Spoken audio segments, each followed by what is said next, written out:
Hi everyone, I'm Artur.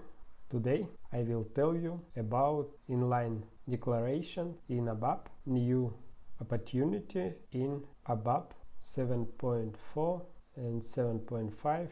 For example, I created small program without using new ABAP syntax, and I will show you how we can change this program with inline declaration ABAP, and will tell you more about inline declaration. If you know inline declaration, you can stop video and try to understand how you can change this program with new syntax ABAP and inline declaration ABAP, and after we'll check your knowledge. Okay, start to improve this program. This first part program, we created local type, structure and table, and read information from database table. You can ask, but I can do this short like this without using local type,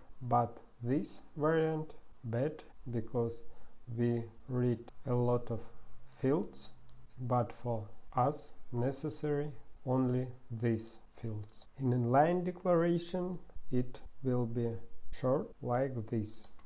It will be internal table with these fields. But with inline declaration you can create only standard table. But this very short and useful. Continue.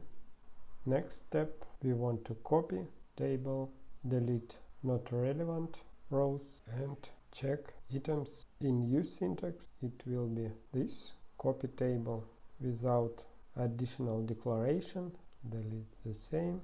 In loop, and also when we use read table we can use this construction, and also we can use inline declaration in this case, but you can use this variable only after declaration.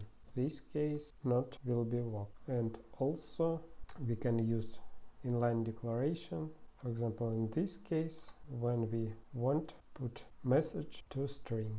This only first lesson about inline declaration ABAP and new ABAP syntax. Subscribe, because in future I will show you more about new ABAP syntax. Bye.